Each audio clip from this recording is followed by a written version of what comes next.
Номері 42-ші орта мектебі Мир патша шығармасы Уильям Шекспир. Әбіш Кекілбаевтың аудармасы.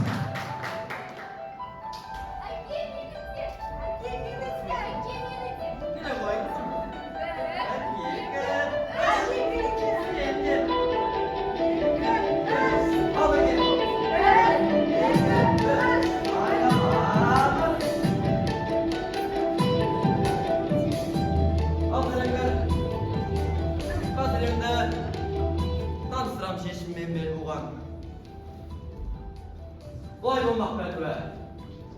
Өлкеніміз үш бөлікке бөлмекпіз. Тәжбен таптың токметін өздеріңе артқан соң, қара жерге деп бір мұң қайғысыз кірмекпін. Олай демеңіз шәке. Қыздарымның меншілерін осы қазір айтпақпын. Ал қыздарым, қайсың көбірек сыйлайсыңдар әкені? Мен! Қайсың қаттырақ жақсы көресіңдер әкені? Мен! Енші бөлерде ескерейік оны да. Ал кел қызым Ганрилия. Алдымен сен айтшы. Әке, сізді қалай қатты жақсы көретінімді айта аламын ба сізді? Екі дүние бар мен, тіршіліктің рахаты, көздің нұры, 12 мүше саулығы, барлығы бір сіздің басыңызға садаға. Жарайсың. Олай болса, мына жақтан сайын ала, нұр шалғын мен жас орнанды саған бер. Рахмет, әке! Қосарым мен қосағарым. Ұл өсіріп, қыз өсіріп кеңіреңге пайдалар. Рахмет, әкесі. Ал екінші қызым Регана. Сен не дейсің әке?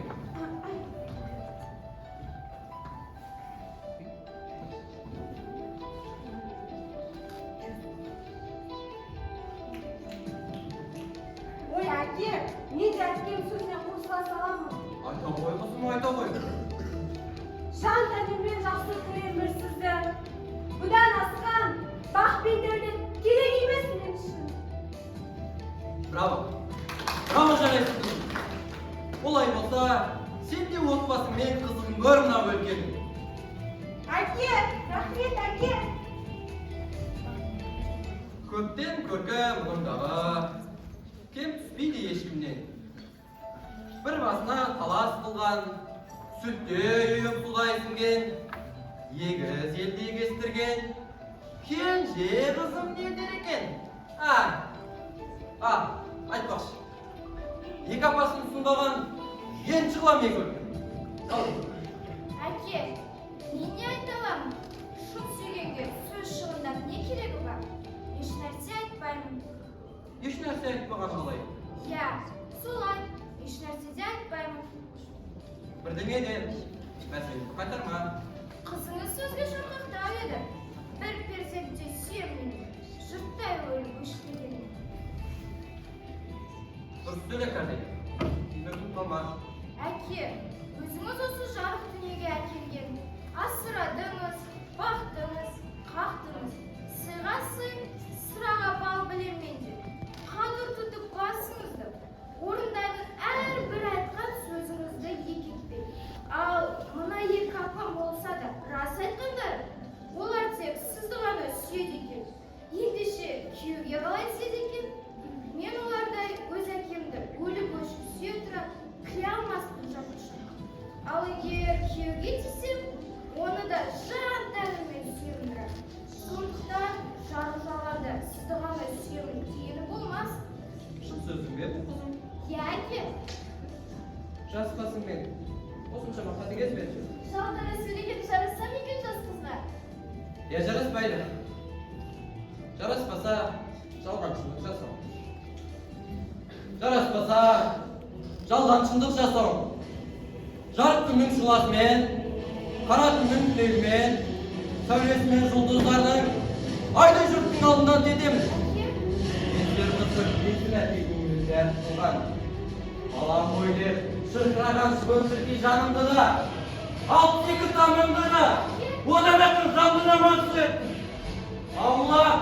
Аула кішіден шыққан шуашынан, Құдай, сенен гөрі өз нәсілін өз жеген туысмаған түзден тағы.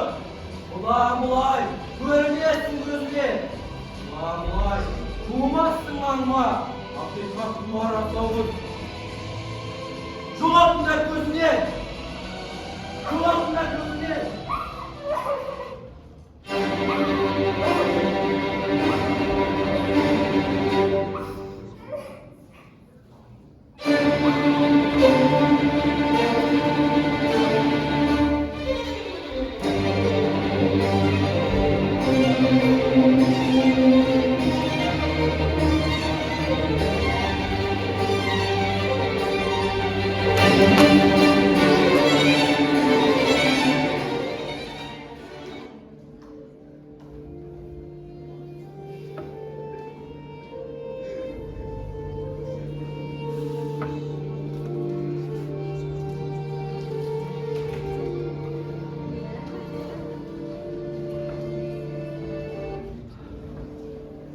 Бұдан бұлай, мына елдің тізгінін екі қызыма тапсырамын да, әрай зәйіп қолдарында алма кезек тұратын боламын.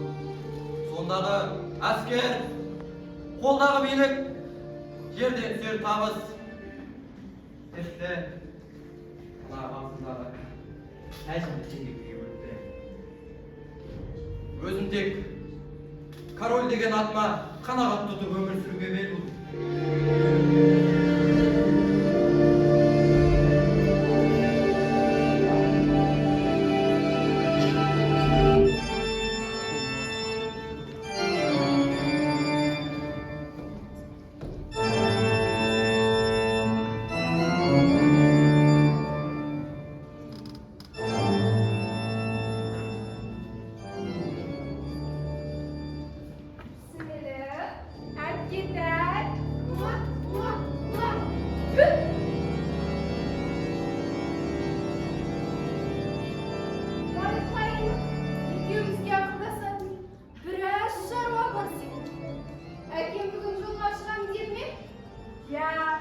Бүгіннен бастап сенің қолыңда тұрады. Келесі ай маған келеді.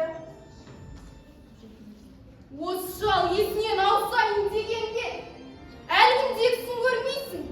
Бізден артық жақсы көрген ерке қызын елден тетіретіп жібергенде, бір күнді біздің де басымызға аңыртай ойнатпасына кім келді? Я, жасы келіп қалған рас, бірақ ол да тақтан бастатар емес. Жаны қасымға қартайғанда не жоқ? Дұрыс айтасың, Аркетай.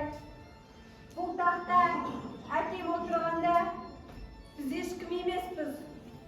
Бұл елді өзіміз қалағанда билетті істеу үшін бұл тақтың несі де біз болуымыз керекпіз.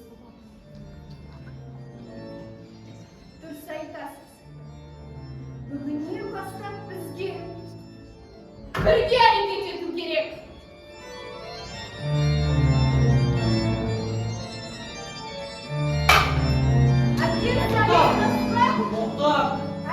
Орындар бұлтақ емес, мұна екі дюймамызды тастаңдар зынданға.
Günümüz